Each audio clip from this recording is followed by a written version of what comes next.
Madagascar a few years back on the trail with the annual Camel Trophy competition. This organized melee pits men and machine against the toughest terrain in the world.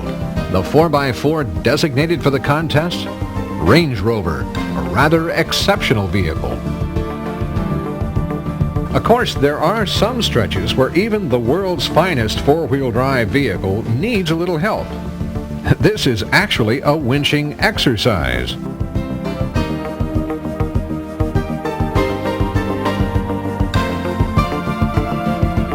Owning a winch is a very wise decision.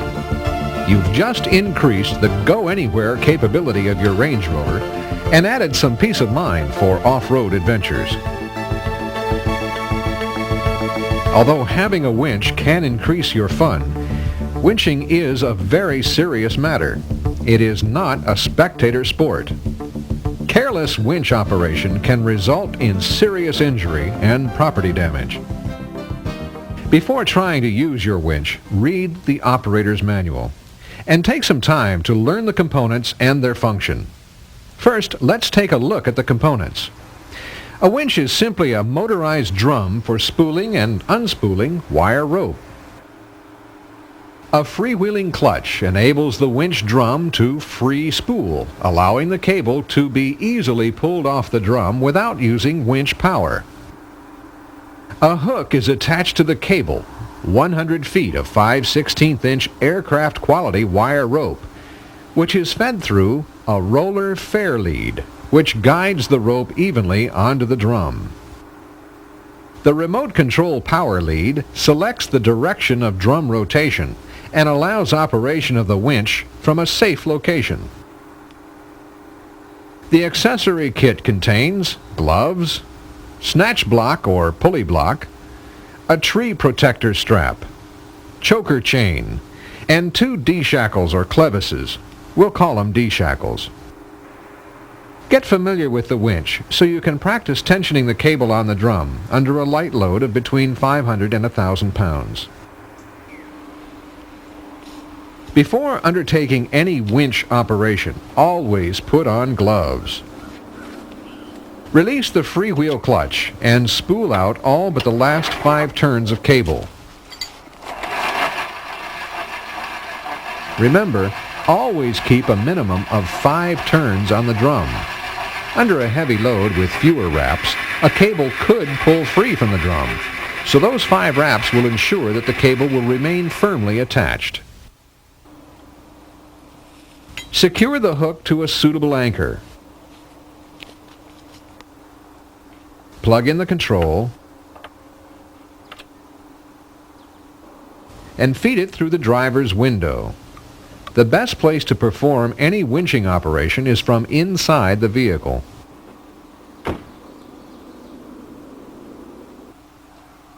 Sit in the vehicle as you wind the cable back on the drum evenly under a light load. When winding under tension, make sure that the cable is layered evenly. Don't let any strands overlap, allowing the cable to get crossed up. Check for this frequently, remembering to set the handbrake first. Should the cable get crossed, never touch it under tension. Power out to release the tension and then lay the cable back evenly onto the drum. Nice tight layers provide a good base for the next layer. This procedure is not only good practice, it ensures that the cable is properly spooled on the drum before use.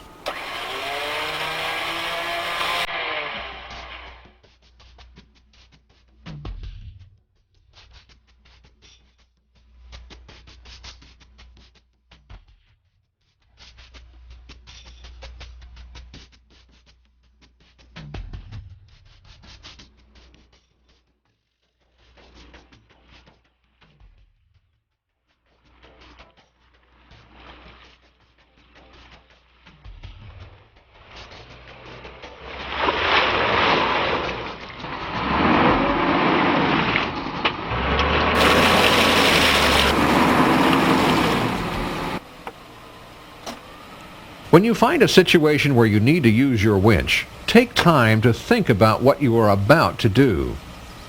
Don't rush into it. It's a good idea to keep the vehicle running during the entire winching operation. This maintains the power steering and power brake functions, and runs the alternator to charge the battery. Look for an anchor point as straight ahead as possible. Remember, always wear gloves.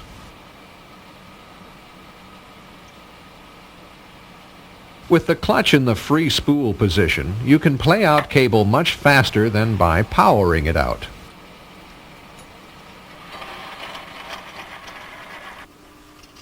Try not to choose an anchor point that is too close to the vehicle, because every extra layer of cable left on the drum will cost you approximately 15% of your pulling power. The more cable off the drum, the more powerful the winch. A sturdy tree makes a good anchor point, but don't make the mistake of choosing a dead one. Yes, it has happened. Wrap the tree protector strap around the trunk. Never wrap the cable itself around the tree and hook it back onto itself. This will cause a kink and weaken the cable and damage the tree. Wrap the strap as low as possible around the trunk.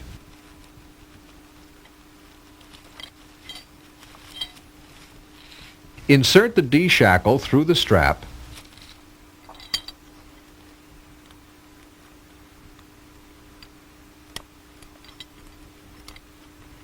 and attach the cable to the D-shackle.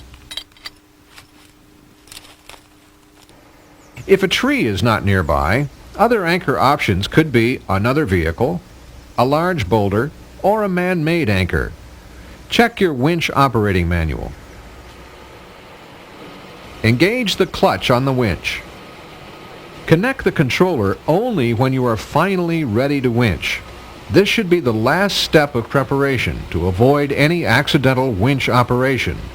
It is also the first thing to disconnect when the winching operation is over, after taking all the tension off the cable.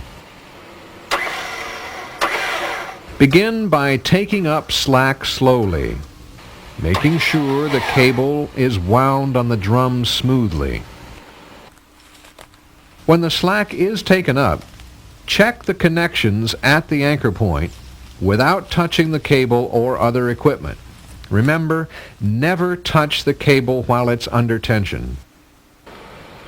Route the control lead over the hood.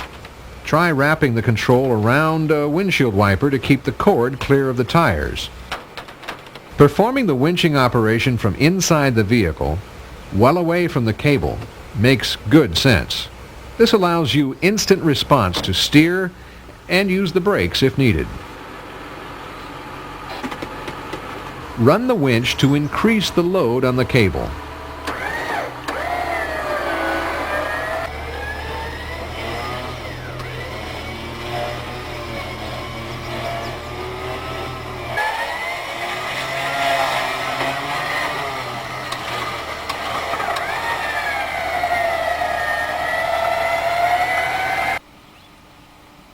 It's important to check the winch occasionally to make sure the cable is wrapping smoothly.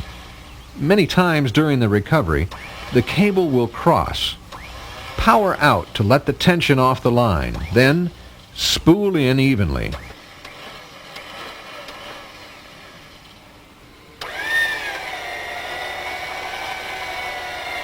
During the recovery, if the vehicle starts to gain traction, you can assist the winch by trying to drive straight ahead, but be careful not to drive over the cable. When the recovery is completed, set the brakes and release the tension in the cable by powering out. Make sure there is no tension on the line and disconnect the hook. If the cable has wrapped unevenly, pull out the over-wrapped cable. Lay out the cable in a straight line ahead of the winch. Now guide the line evenly onto the drum in layers as you jog the motor. Don't let the cable slide through your hands. We'll discuss cleaning and maintenance later. Repack the cable, making sure it is wound tightly. To wind the last few feet, hold the hook by its outside rim. Don't put your fingers through the hook.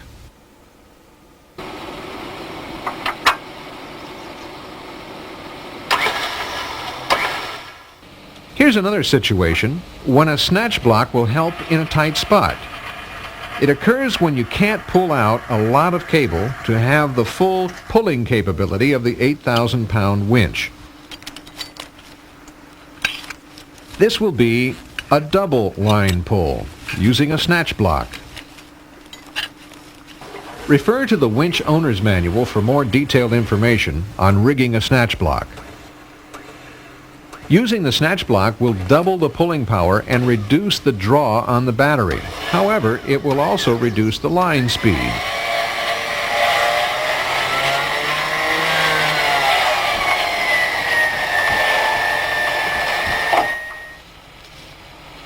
When winching, the idea is to get the cable as close to straight as possible. The optimum setup is a direct line back to the drum. When this is not possible, a snatch block can also be used to change the direction of the cable pull.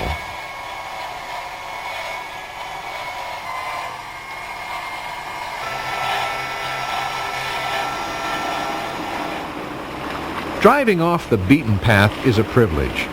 Range Rover supports the tread lightly philosophy. Stay on roads to minimize your vehicle's impact on the environment. It's a good idea to do your exploring at least in pairs. If one vehicle becomes disabled or stuck, the second is there to assist. If you are unable to negotiate a difficult stretch, don't try it more than once. Your winch can get you through a difficult section, causing minimal damage to the terrain and possibly your vehicle. To recover another vehicle, make sure yours remains stationary. You may need to anchor it. Attach the tow hook to a secure point, not the suspension or bumper. Proper attachment points on a Range Rover are the frame-mounted towing eyes. There are 2 in the rear and 1 in the front. On Range Rovers equipped with this winch, 2 additional towing eyes are located on either side of the fairlead. Watch your anchor vehicle carefully to make sure it doesn't begin to move under the load. And have the other driver sit in his vehicle to steer and brake if necessary. All others should stay well out of the way behind the vehicles. Knowing how to use your winch properly is an integral part of responsible off-roading. Proceed with every recovery slowly and carefully. Just because the vehicle is finally free doesn't mean that safety and caution can be forgotten. A proper recovery is not over until the gloves are off. Taking the time to care for your winch will give you peace of mind when you're off on adventures. It's a good idea to periodically inspect your components and maintain the cable. Check for good electrical connections. Make sure there's no corrosion on the battery. Check the torque specs on the mounting bolts. They're outlined in the winch operator's manual. It's a good idea to pull out the cable, gloves on please, and coat it with lightweight oil.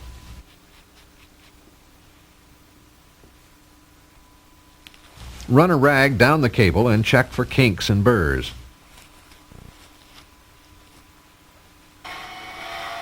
Then spool in under light tension.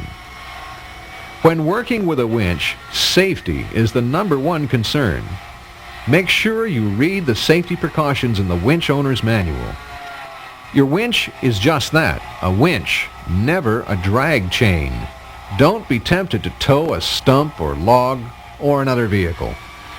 A sudden jolt could snap the cable, damage the bearings in the winch, create shear stress on the bolts, or most tragically, ensnare a person. Using and caring for your winch responsibly is just plain common sense. Handled properly, it becomes a good tool that allows a little extra freedom when off on adventures with your Range Rover.